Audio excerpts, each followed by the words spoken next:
Om yogena chittasya padena vacham malam sharirasya cha vaidyakena yopakarottam pravaram muninam patanjalim pranjaliranatosmi. I prostrate with folded hands before Patanjali, who benefited mankind by delivering yoga for mind, grammar for speech, and by removing impurities of the body through medicine. So, in the last class, we were studying the 32nd Sutra of the second chapter of Patanjali Yoga Sutra. And 32nd Sutra, we found that it enumerates the five niyamas or the ethical observances, which are the foundations in our spiritual journey. The five yama, which was enumerated in the 30th sutra, and these five niyamas, which is being enumerated in the 32nd sutra. So totally 10. These 10 practices constitutes the foundation of yoga. The meditation, samadhi, everything comes after that. After we have taken care of the foundations, namely the yama, niyama, asana, pranayama. So these four are the foundations based on which the next four, pratyahara, dharana, dhyana, samadhi, is best. I cannot think of qualitative meditation without taking care of these foundational practices. So now let us enter into the sutra, the 32nd sutra, of which a part we have already studied in the last class. So what are the five niyamas, the five observances?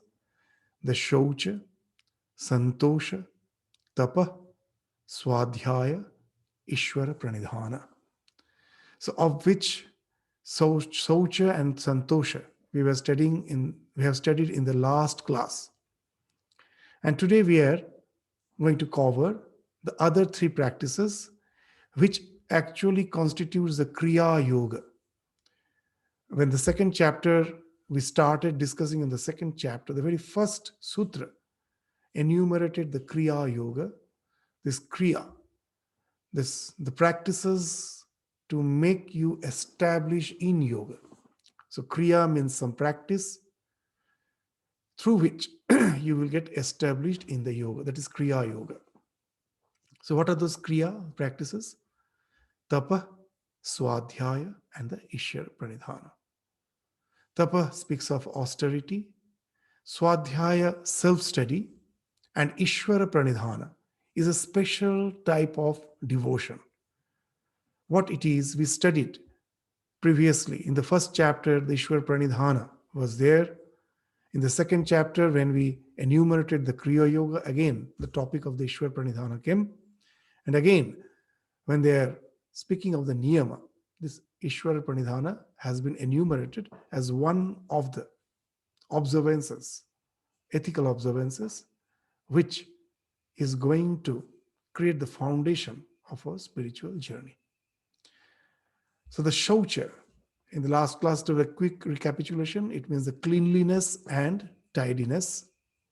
The cleanliness actually speaks of both the external cleanliness of the body as well as the cleanliness of the mind.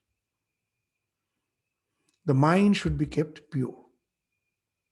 That always trying to keep the mind pure itself is a real practice of shaucha.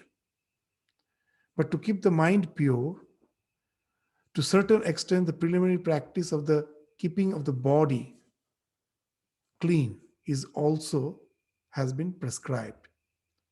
Why?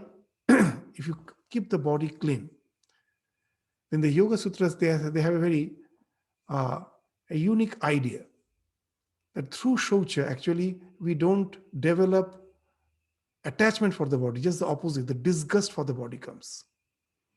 And you may say, how? Very interesting that those who are very fastidious about keeping the body clean, so they very quickly get disgusted about the body because it's by nature impure. However you try, it can never be kept clean. And from that, the disgust for the body comes, that this body by nature itself is impure. So when I'm keeping the body clean, it doesn't mean just to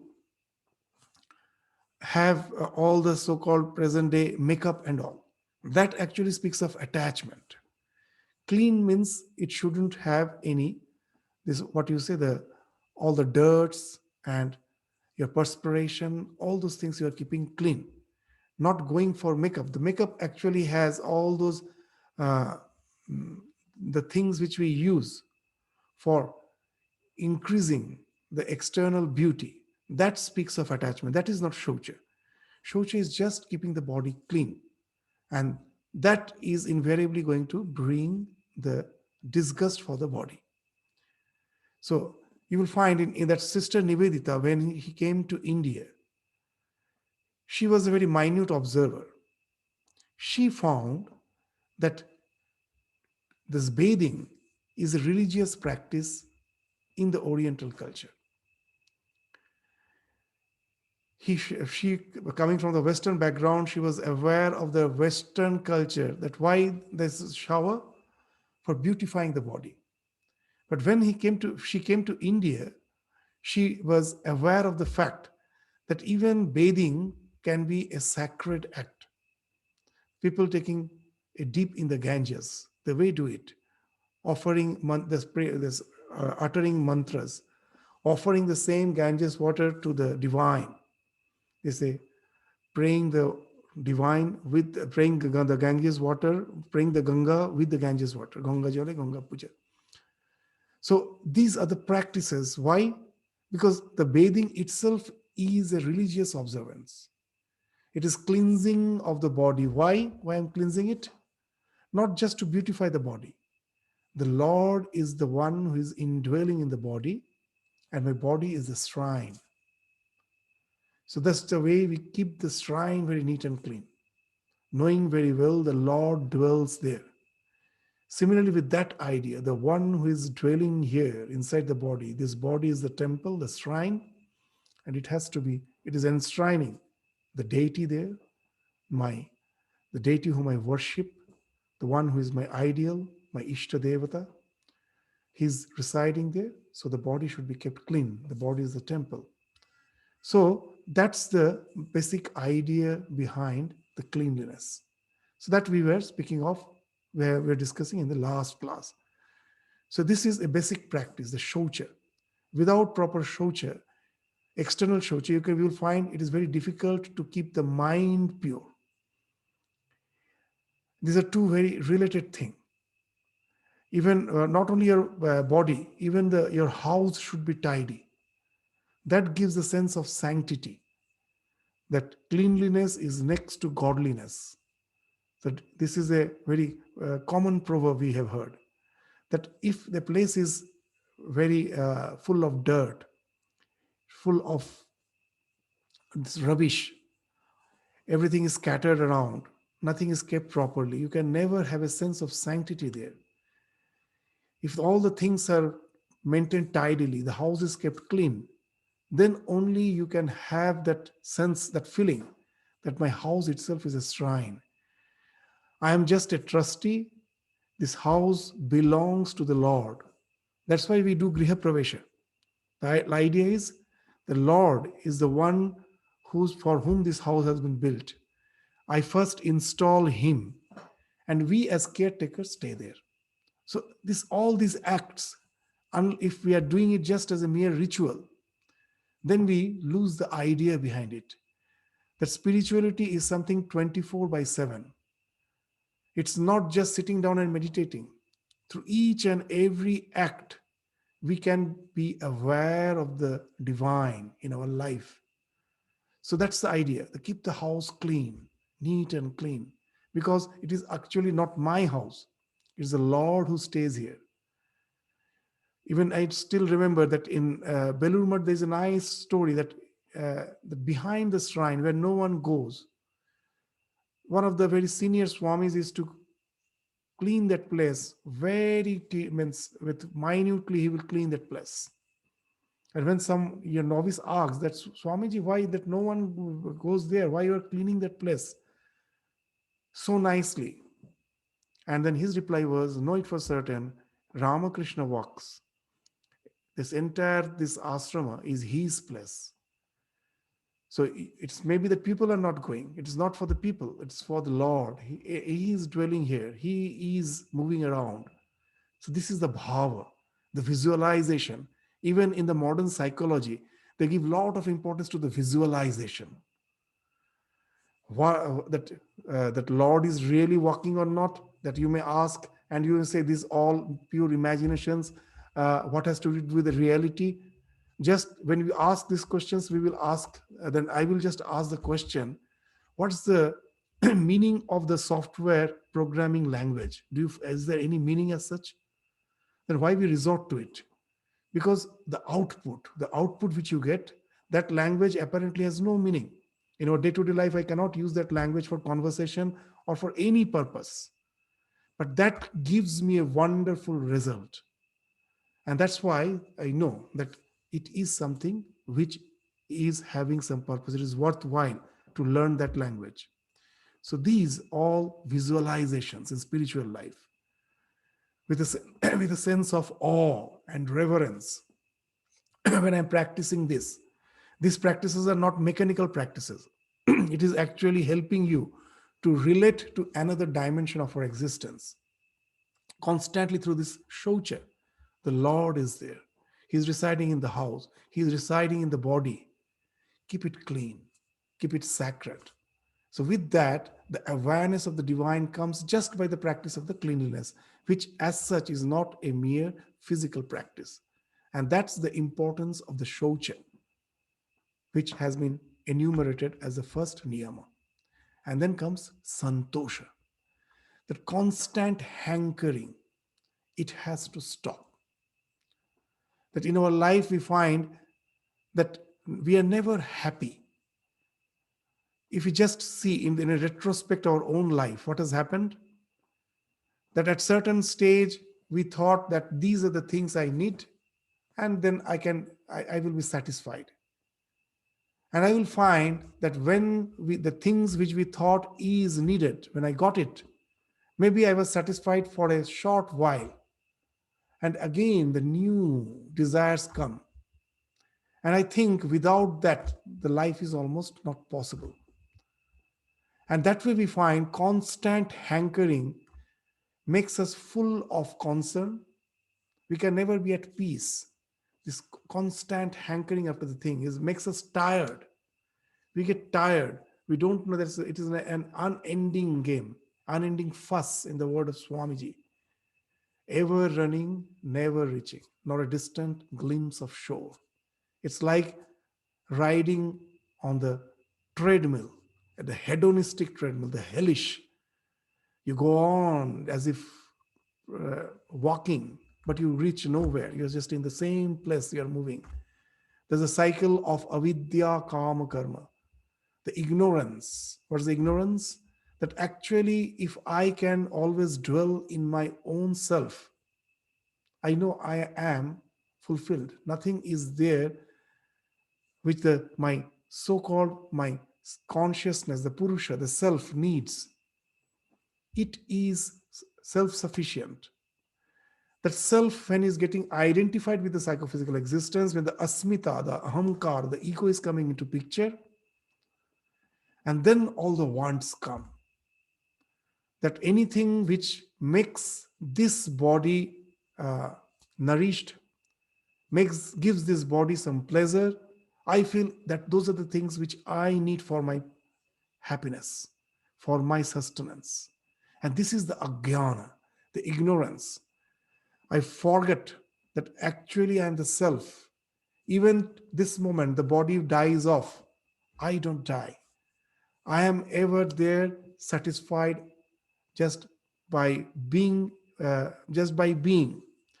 Not, I don't have to go on hankering after something. That's the real meaning of the word swasth. We have forgotten the real meaning. Nowadays we use the word swasth. The disease-free state is swasth. That if somebody is asking, "Are you swasth?" Swasth hona. I think, oh, I don't have diabetes. I don't have pressure. I don't have any disease. So I am swasth. But the actual meaning of the word swasth is the one who resides in himself or herself. Swasthita. So the one who is sthita, one is established, one is residing in his own self, is swasth. So actually it was the word which was used by the sannyasins when they used to meet each other. They will ask swasthona, just to make the other Swami, the other monk, aware of the fact that don't get disturbed by the phenomenal existence. Don't get identified with that. Remain established in your own self. To remind, they will use the word swasthona. And just hearing those words, we in general adopted that word and totally in a different meaning. Just to have a good health, disease-free state is swasth. The real meaning has been forgotten. To reside in oneself. That actually speaks of santosha. So you will see actually each of these observances, if we practice properly, they are actually helping me to keep my mind always in that higher spiritual awareness. So that's why dhyana, dharana, which comes, how these practices help people understand that it is not just say that I don't desire anything. And even what you say that the one who has depression, this psychological depression, very severe depression, you will find they have lost interest in everything. So would you say that is a santosha? No. All these practices by itself has no so-called spiritual significance. That what's your orientation, that what's your mental orientation behind those practices, that makes those practices fruitful. So there's also that I am the self. I am fulfilled. I am in no need. There is no need to run after these endless pleasures of life. Just in the words of Swamiji, seek not, avoid not. In the life, as per my responsibilities, I have been placed in a particular situation. I take care of my responsibilities. I don't run away from life. You may say, why I have developed this passion? Why not run away from life? Because in the name of renunciation, actually, I am seeking comfort. I just want that for my comfort. I want to go to the comfort zone. Don't want to meet the challenges of life. So in our day-to-day life, in our office, everywhere, if I take the challenges in a different way, that they are there to, what you say, that curb my ego, every day the confrontation that I am facing, if I can face it in a very unperturbed manner, that I have been placed in such a situation where these are the things I have to that absorb them like a buffer without reacting. I have to do my work. I simply don't go to the comfort zone. So that is seek not and avoid not. That I don't go on hankering, but I don't avoid. In whatever situation I am, calmly, I take the responsibility, go on doing my work, and try to be satisfied with that. So that actually speaks of santosha. That not to go on hankering after again and again. So there is that nice story that in our tradition it is there, that a minister, he was highly efficient minister. The king depended on him. It was almost the minister who was running the show. The king was so dependent on him. He was an efficient minister. But thus this minister, at certain point of his life, developed a tremendous dispassion. He wanted to renounce all the so-called duties of life and just become a recluse. Now, the king was not agreeing to just discharge him from his duties because he was so dependent. But the minister was quite aged. He was a senior citizen now, and he wanted that enough is enough.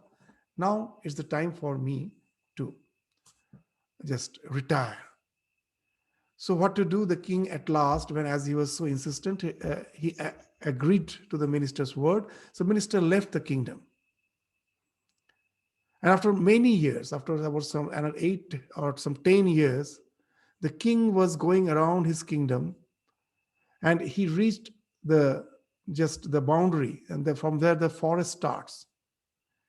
And there the king saw someone is sitting, reclining to the trunk of a tree, reclining on the shade of the tree, is reclining and just as if relaxing. The king was curious.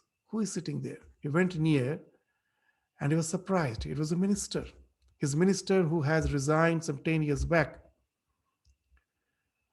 And seeing the minister, the king was just standing in front of him, but he found the minister in no way reacted. He was in just simply relaxing with the legs spread out and the hands were folded in his chest. The hands were folded on the just around the chest, and the legs were spread, and he was relaxing, reclining to the trunk of the tree. Now the king felt a bit hurt that maybe he is not my minister anymore, but he was working under me for so many years. He's supposed to have that little sense of respect. Just seeing me, he's supposed to get up and greet me. Nothing as such. So the king, just being hurt, asked him in that say in Hindi, that's the word is Pao Felaya Kapse.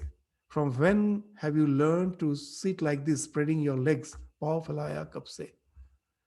And the minister, totally unperturbed, replied, Haath Sameta Japse. When I have learned to fold my hands, not to spread out and go on asking and seeking everywhere. So now I'm relaxed. So I have just spread out my legs. So this is just a, that there are so many, our narratives are there to highlight the spiritual aspects, the spiritual ideologies behind it. So that's why this is a story to highlight the santosha, that once you develop that santosha, it speaks of your psychological development. What? Your mind is now tranquil. It is not disturbed by, I would be happier if I get this, if I get that, and constant turmoil that has stopped. So that's the practice of santosha. And santosha, as in the last class we indicated, it also indicates forbearance. Because in this life we will find that there are situations where there is no solution. It's actually the most of the situations in the life we find that we are in a situation where there is no solution. As long as there is a solution, to try for mending the situation, of course, is something which is encouraged. But when you find in no way the circumstance can be changed, then we should have to bend our attitude. That we should agree to the fact that I have to stay with it without reacting, neither external reaction nor internal. Externally, if I react immediately, the complications will be there. So I don't react externally, but constantly I'm grumbling. Then again, it is in no way helping me spiritually. My mind is disturbed. As this santosha has something to do with titiksha, as has been described by Shankaracharya in Viveka Chudamani. That what is titiksha? Sahanam sarva dukkhanam apratikara purvakam chinta vilapa rahitam sa titiksha nigadyate. Very nice definition. That sahanam sarva dukkhanam, I forbear all the so-called sufferings in my life. When I find there's no way out, I forbear. Sahanam sarva dukkhana. Apratikara purvakam. Without trying to get rid of it, without trying to mend it, because I know there is no solution. Apratikara. I'm not trying to uh, reform or mend. I'm forbearing. The next line is very important. Chinta vilaparahitam. Sometimes I know that I have to keep my job, but the boss is so bossy and constantly I grumble. Every day I have that, what you say, that the interaction, the everyday the interaction with my boss in the office creates my mental turmoil. I don't express, but inwardly I am grumbling. And that way, it's like a rust. It is not only that it affects my psyche, it affects my body. All the so-called lifestyle diseases comes from the stress, from the tension. So at that situation, what should be our attitude? The attitude we should learn from Buddha. When someone came and told Buddha that such and such person have slandered you, that he has been, you have been, that he was slandering, censoring you. Buddha never reacted. And then that person again asked that, don't you feel hurt that such and such person is censoring you in such strong ways? Then Buddha, nicely, what he replied is something very interesting. He told, if someone gives you a gift and you don't accept it, then to whom that gift belongs? And the reply was, of course, the one who was presenting the gift. As you have not accepted, it belongs to him. The giver, it remains with the giver. The one who was giving, with him it remains. And now Buddha said, I don't accept the words which has been told against me. As simple as that. I don't accept. So it remains with that person. This is the thing which actually was in the back of my mind when I was in school dealing with the children. I found very interesting that the children will have fights. And the rule was, if you have to complain against anyone, you have to bring that student along with you. And you may say that they won't come. None of they used to come because they knew once one student says, come, let us go to the Swamiji, I have some complaint against you. The student knew that if I don't go, the complaint will be, the punishment will be severe. Means if the complaint will be going, means by the Swamiji will be contacting the parents. So the parents also will come to know. So it may have some grave consequences. So they used to come. Both will come together. It was very interesting. The one moment that the student says that I have a complaint against you, come to Swamiji. So both will come together. So one day, two of them came. They were in the junior class, some 6th standard, 5th or 6th standard. So both of them came. So I asked that what is the problem? So the one who had complained, he told that he suddenly have used all sorts of this abusive language against me. For some reason, he got angry and he used. I told, what are the words he have used? Well, I cannot say. They're so bad words. And I told, okay. I gave him a piece of paper and a pen and told, then write it. After writing, you fold it and give it to me. So now he wrote all those, that abusive languages, which was actually showered on him. So he wrote and then folded and gave it to me. So I never opened it. I was not having any curiosity to see what all those abusive words was used. So then I just picked up the pen from my pocket and just told that student, so suppose I give it to you and you don't accept this, to whom this pen belongs? The student thought a while and told, it belongs to you, as I am not accepting. So then I told, so all the abusive languages are there. This is the thing which he has given you. So now take it. And just if you don't accept, to whom it belongs. So now there was a wonderful smile in that. The child has a wonderful smile. Well, that he immediately pointed the other student that to him it belongs because I am not accepting. Well, yes, put it in his pocket. So now we found both the children going out of the office with the hands on their shoulders because, the children very easily forget all their grievances. so quick that Ramakrishna used to say that is a part, that is a sattva guna, that it is just having a very very what you say, very, not a very deep impression. It's a very superficial impression in their mind. Very quickly they forget. So that's the Buddha's teaching has actually enabled us to teach the students that if you don't accept, it is no more yours. What we do, suppose some abusive word has been used against me, now I domesticate it actually. I'm domesticating it. It is in my mind constantly. I am thinking of it. I'm going to the past. That situation is no more there. I'm constantly thinking of it. I'm nurturing it. I'm domesticating it.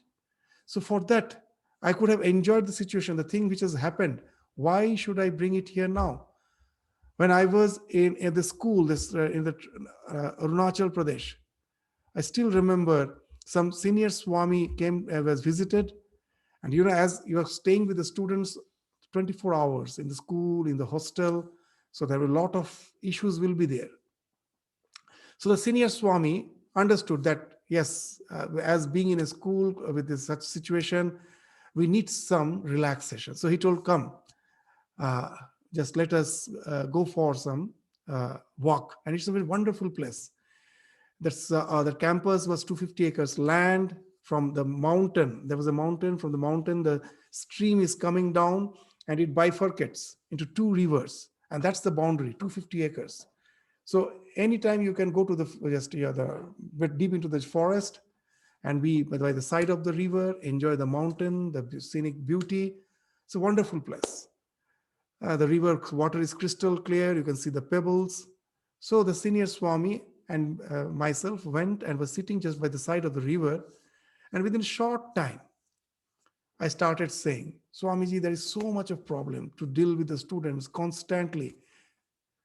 And then the Swami told, I have brought you just for this relaxation. Why are you bringing your world here also just now? Keep it there. That's just for relaxation. I have asked you to accompany me. And here we are in this situation, we are supposed to relax. Why are you bringing the world with you? So this is the thing, this constantly grumbling, constantly just thinking of the past. And that's how we create the hell. They say that in this life, a very interesting thing, by default, most of the moments are happy moments in our life. These negative moments are something rare. But you know that in the process of evolution, we always were afraid of uncertainties. And that's why we always kept our awareness of all the negative things. Most probably that was required, that any time that the predator may come and attack me. When we were in the forest, we were just food gatherers in the forest. Our ancestors were the food gatherers. So they were constantly in that stress that any time I may be attacked, the other tribes may attack, the predator may attack. So they cannot relax. But just see that we have actually inherited that. There's no need for that. In the present situation where from my workplace I've come, now I can relax in my home. But that small negativity which is there in my life, that pervades even the moments where I'm supposed to be happy. And then how can you think of meditation? It is impossible. So this santosha is the second practice, the niyama, that just try to be at present. Don't constantly think that what I want to be in the future. Don't brood over the past, which is not in your hand. So that's the thing which is really meant by the practicing of the santosha. To be in the present itself is a spiritual practice. And now the next three practices we will take over. This tapa, austerity. The word tapa has come from tapa, means heat. So how is the heat generated? Whenever there is a friction, there is heat. Friction, and how the friction is? When you are trying to go against the friction, then only the heat is generation. And by the road, you find the tire is getting heated. When you want to move forward, the road is just offering the friction. It is not allowing you to go to the in the speed in which you want. The speed gets reduced, or constantly you have to again and again press the accelerator, and you find in the process the tire is getting heated up. So this, why the word tapas is used, that in this life, whenever you want to have some positive endeavor, you will find somehow lethargy and procrastination is ingrained in our psyche. So whenever we all attempt for self-improvement, we have to overcome that lethargy, that procrastination, that speaks of as if working against the friction. And that's why this constant, our in this life, the constant endeavor for self-improvement itself is tapas. Tapas doesn't mean that I stand in one leg with the hands upraised for, say, for months or years. That's what the idea of austerity is. Or I have to fast. Fasting is good when I do it in with proper orientation, proper some spiritual orientation. That this, what the tapas speaks, this, that when you are trying for any self improvement, you will find procrastination, lethargy are the thing which you have to overcome again and again. That's why even in our scriptures they say that chhatranam adhyayanam tapaha. For the student, there is no need for any austerity. What is austerity? Just to study. Why? When you're trying to study, you will find your mind easily gets distracted. Either it gets distracted for the things, the lures of the world, for the short-term gains, or to some lethargy. You'll find all the tiredness comes when you're about to study. So this I have to fight against constantly. It's not that I will sit with my books and I will get absorbed in it. The distractions, procrastination, lethargy, this will be there. I have to use my willpower and try again and again to overcome all those distractions, all the lethargy, all the procrastination, and keep my mind in studies. Why? If I do it again and again, this in the gradually, what will do? It will increase my willpower. We can increase our willpower. That nowadays we find that whatever my mind wants, I shouldn't struggle against it. That's the general idea. That freedom means freedom of the senses. But the real freedom is freedom from the senses, not of the senses. If you just allow your senses, your mind to traverse whatever it wants, we in short time we will find that our life has totally been drained out. We have been deranged, distracted, destroyed our life. It has to be channelized. All the energies has to be channelized in the proper direction, and that itself is tapas. And the willpower can be increased. Many say that by using our willpower, at last we find we have to yield to the so-called lures of the world. Willpower doesn't help. It's actually we never practiced it. As per our growth of the muscles are concerned, we go to the gym. There we are ready to work against the weight, and we can see the visibly that the muscle power is increasing. And the entire world is so much fascinated with that. There's all the gyms are there. Every day you go to keep yourself fit. But what about your mental fitness? We are never taking care of it. For that, no gym is required. Each and every day, whatever my duties are there, responsibilities are there, which I do it properly, sincerely, by trying to get rid of the distractions and the procrastination, it itself will become tapas, and it will increase my willpower. The willpower increases just the same with the muscle. There's a growth of the muscle. How the muscle grows? When I go to the gym, it is not the weight that actually helps to grow my muscle. It's just the opposite. It actually destroys my muscle. When I'm going and just working against the weight, and when I overdo it a little, I find there's a terrible pain. My muscles get strained. What has happened? The muscle cells has actually ruptured. And the pain can be so intense that you need rest for a few days. And then again you go to the gym. Now you find that your strength has increased.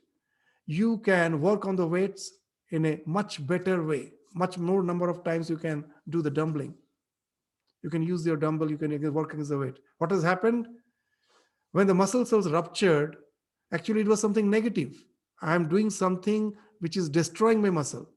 It's not the weight which is increasing my muscle. It is actually the feedback system. What? When the muscles are now regenerating, then the body's the brain. It's not the brain. Each and every cell has its own brain. They start giving us the instruction. What? That we have to multiply, means more number of cells. When we are regenerating, just the number of cells that were there, if we grow, we cannot take the stress. Nowadays, this portion of the body is going through a lot of stress.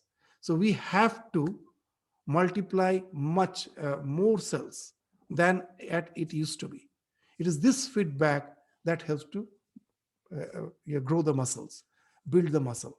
So it is a feedback mechanism of your body. Similarly, the willpower also increases by the feedback mechanism. How? Suppose when you are fasting for religious reason, and you have taken a vow that for 24 hours you will fast. So in the Shivaratri, from this morning to the next day morning, you will fast, because throughout the night you have to do the worship without taking food. So 24 hours I will be fasting. And now, as I'm not habituated, most probably by the mid of the day, I felt terrible hunger. But now, as I've taken the vow, I somehow just try to ignore the hunger and continue with my fasting. Those who have fasted, they all know by late evening, suddenly you will find the hunger, the pangs of hunger has gone, and you are feeling quite light and relaxed. What has happened? The body's all the hunger is a biological alarm.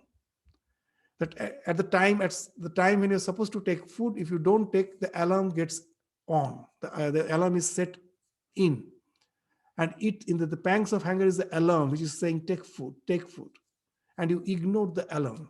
After some time, the alarm system gets tired, it stops. And now that's how you can delay the gratification.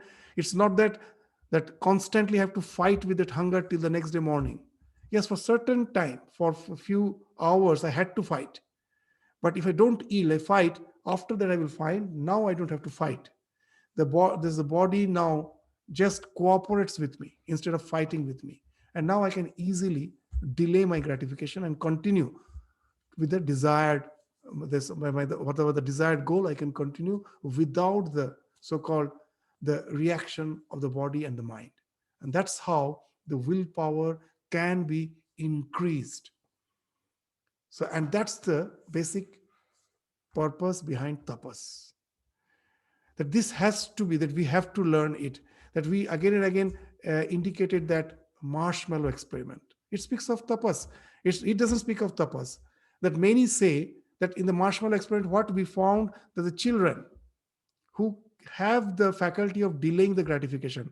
The experiment, as you all know, how the experiment, that it was an experiment on the children. That the children, you just try to interact with them, and after some time when they get friendly, you bring out a marshmallow and the child is about to eat it. You say, wait, I will go out and come back after 10 minutes. And if you just can uh, control yourself, don't eat it. It will be in your presence, it will be in the front of you, but you just have to curb your desire and just sit quietly. If I come back and see you haven't taken the marshmallow, I will give you the second one. So all the children have the desire for the second marshmallow. But it was found that most of the children somehow couldn't desist. In spite of the fact they knew they're going to get the second marshmallow, they somehow yield to the temptation. Before the person came back, they took that marshmallow. Only a few could somehow desist. The experiment doesn't end here. The track was kept on all those children, and it was found, a wonderful result was found. The children who had that faculty of delaying the gratification, it has been found it is they who have shined in life. That we generally have the idea that those who have high IQ, they shine in life.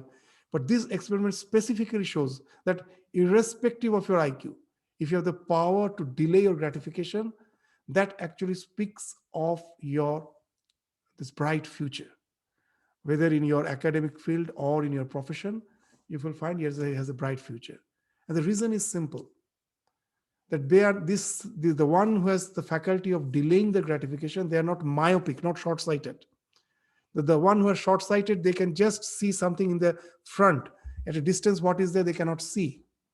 So most of us are myopic. Our immediate desires makes us totally short-sighted, doesn't allow us to see what is waiting for us. That if I don't take this one marshmallow now I'm going to get the two marshmallow. Just have to wait a little. And we just cannot wait for that. We are so short-sighted. It's as simple as that. Tapa speaks of that. That all these so-called the desires, which is with me as an obsession, because I thought that they are the thing which is going to give me happiness in life. Now I realize that for my spiritual journey, they are the distraction. They doesn't allow me to keep my mind calm for long. They come again and again and distracts me. So I have to get rid of them so that I can have a qualitatively uh, better contemplative life. The desires, like a what you say, the pampered child doesn't come back and disturb me again and again. So for that, that tapas is required. See, again, for that also the spiritual dimension, if you don't keep in mind, then this practice of tapas has no meaning. It will actually result in mental derangement. But if you have that clear vision, that to really have a qualitative contemplative life, that I need that to these desires to be totally calmed down. They shouldn't come again and again and disturb me. So for that, initially that willpower is required. And when your what you say, that you can continue with your willpower, you have to struggle at the beginning a little, and then you find that mind is now coming down, because the biological alarm won't set in, because you have already given the feedback that however intensely they may just give the alarm, I'm not going to yield. So they just get the feedback and they will fall back. Just the way, if that you are having the habit of feeding the birds in the morning, a lot of birds come, and one day you decide, I won't feed them anymore. The birds won't stop coming. For a few days, they will continue to come. But gradually, it takes few days for that feedback to set in.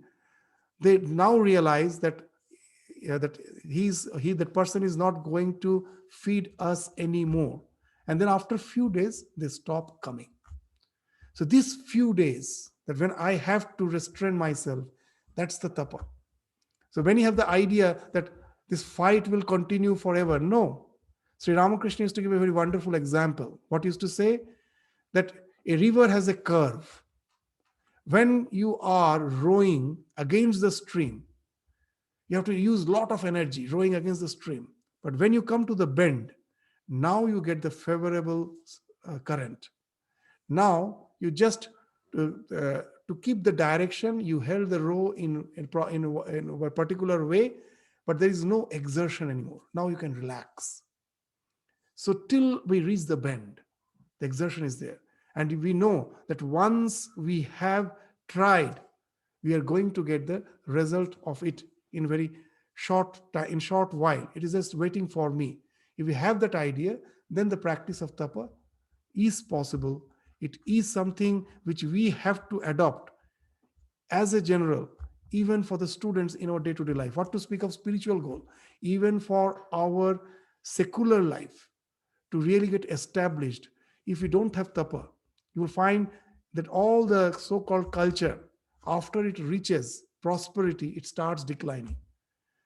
It has been found in the total West, that is now, with all the prosperity, it's a matter of big concern that lesser and lesser students are opting for higher education, because somehow that idea has came, I can live that you say that a very pleasurable life with some if I have some skills and all, with that I can enjoy my life.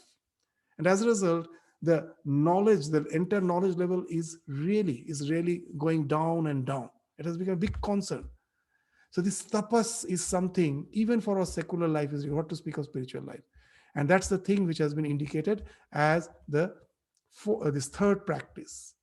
Swadhyaya also has to do something with the tapa, the next practice. Swadhyaya means self-study. It is what is self-study? Not studying something new. That once I have developed the idea after reading the scriptures, I've developed an intellectual conviction what my spiritual journey is. Now I constantly contemplate on that idea. What's the idea? Here, that I am the spirit. I am the Purusha, the conscious principle, not the body, not the mind. After reading the scriptures, I now have some intellectual conviction of that. That won't do.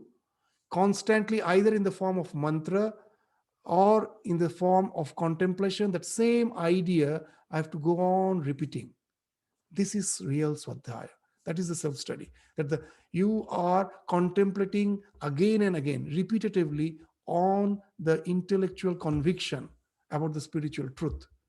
Aham Brahmasmi. This you have to practice. That is Swadhyaya. What it does, it actually helps you to resort to your neuroplasticity. You know that all our obsessions, it is very difficult to get rid of them. Why? Even a drug addict knows that drug is harming him or her. Intellectually he knows, but the obsession is so strong he cannot overcome it. And it's true with all our obsessions. How they have developed it, how they have become obsessions, that the thing which out of necessity which I do again and again, that creates a neural path in my mind. And once the path is created, I forget the necessity. Just to do it becomes my obsession. I like it. And I overdo it.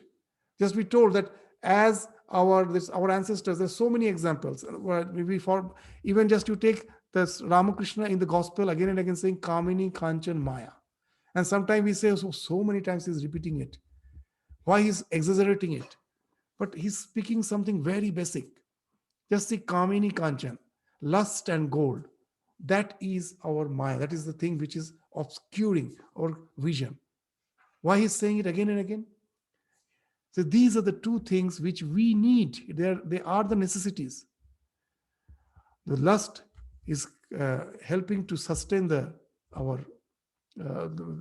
existence. Without that, we cannot think of the sentient beings. And gold, that sustains us. It is our wealth which helps to sustain us. The lust and gold is a necessity. But why Ramakrishna is saying is that it's a Maya.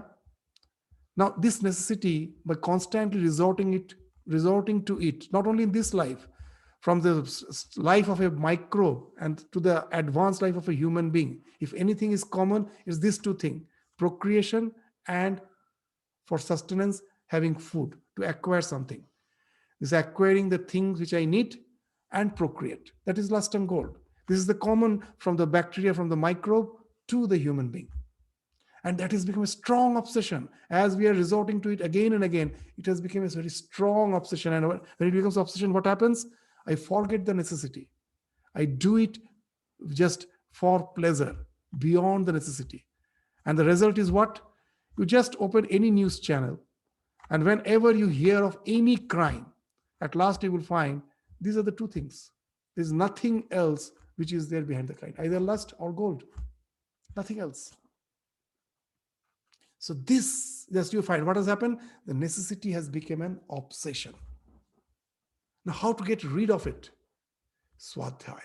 That through my studies of the scripture, when I become aware of another dimension of existence, and now in the form of the mantra, I go on repeating it. What I'm doing, I'm resorting to that neuroplasticity. By constantly, willfully, through tapas, when I go on repeat it again and again, at last it creates a new neural pathway. And suddenly you will start feeling that this repetition of the mantra, repetition, the nididhyasana, which I was doing with my willpower. I thought spiritual practice speaks of willpower. I was doing with my will. I found the mind gets distracted. Develops lethargy, and I have to use my willpower. At the beginning, that's true. And suddenly you will find a bliss enunciates. What has happened? The new neural pathway has formed because of the neural plasticity. A groove has been formed. And now, like any other groove, this groove also gives you pleasure, of which you do again and again. The necessity, irrespective of what's the purpose is, you get happiness. And this is the happiness which now counteracts all other obsessions. There is no other way you can get rid of obsession. How it counteracts? Because this new obsession is qualitatively different from all other obsessions. All other obsessions, you will find that all the so-called obsessions which results from lust and goal is depending on something external. My relations, my wealth, external. Till I get it, constant that fear is there, I may not get it. Once I get it, whether it's relation or wealth or position in my life, once I get it, constant fear is there, I may lose it. So as all my so-called pursuits are depending on something external, it's full of concern. But this new designed pathway, Aham Brahmasmi, I am the Atman, I am the self, I'm not the body, not the mind, not the senses. This contemplation, when it has created a groove, you need not have to depend on something external. As Sri Ramakrishna used to say, that Chanda Mama, Shakoler Mama, that God is, that just the way the moon is everyone's uncle, God is everyone's own. It's a very simple word, but actually it indicates that you have internalized it. Nothing in the world can take it away from you. Kharche nahi koi, chor na leve, the Mirabai song is there. Dina dina varata savaya. Once the groove is formed, now the wealth which you have in your bank, it may get expended, it may be stolen. You will lose it. To this thieves are there to steal it. But this is the thing, this wealth that which you have internalized to practice, it can never get expended. No one can steal it from you. And the more you practice for other wealth, the more you use it, it gets expended. And it's just the opposite here. The more I go on with this contemplative practice, the more the groove gets deepened, the more the happiness out of it. Dina dina varata savayo. So it's the thing which is qualitatively and quantitatively means different from all other desires. And that's how the other desires falls off. Because why should I pursue for a happiness which is mixed with concern? Once I know there is a happiness which is without any concern, I will not travel. Just the way once you get the freeway, will you go through the traffic? Never. As long as the freeway is not there, I may go through the traffic, the road, because there is no other way. But once I have the freeway, why should I go through the traffic? So all our desires which are mixed with concerns is like traveling through the traffic.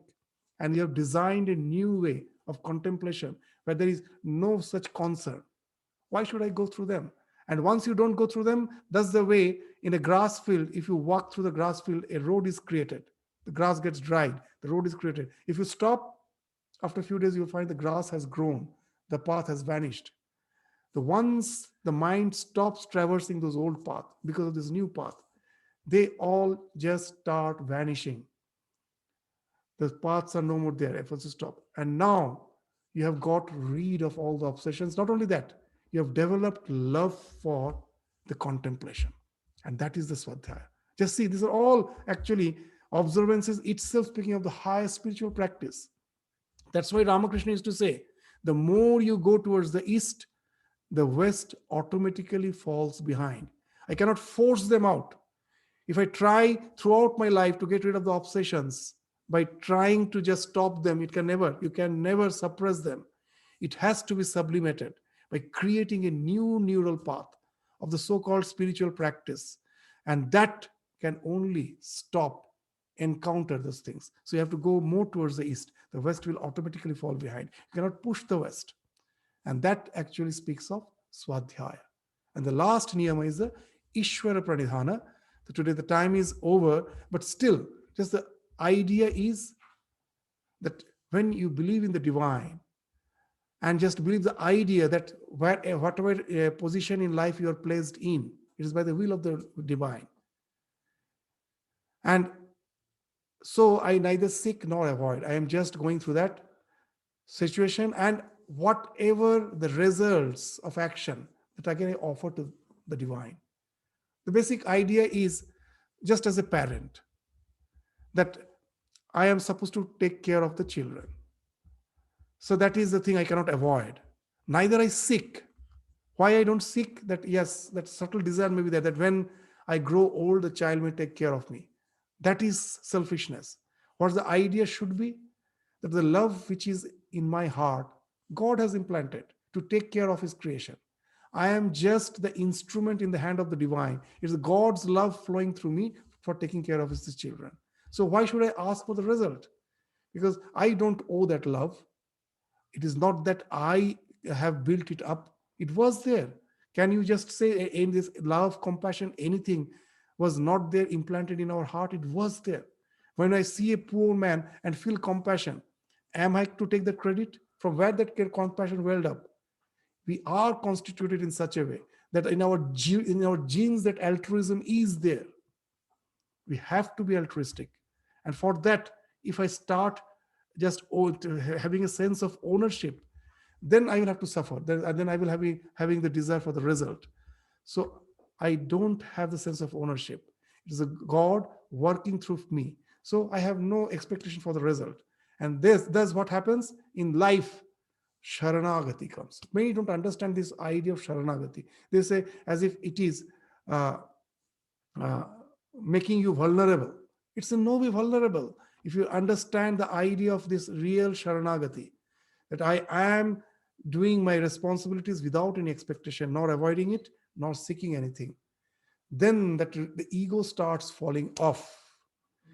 And then the what you say that spiritual realization is not because of your effort. Once the ego falls off, ego is like clinging. When you are just seated on the branch of a tree and you're clinging to the branch, you can never fall. But to fall, there is no effort required. You just have to leave the hold.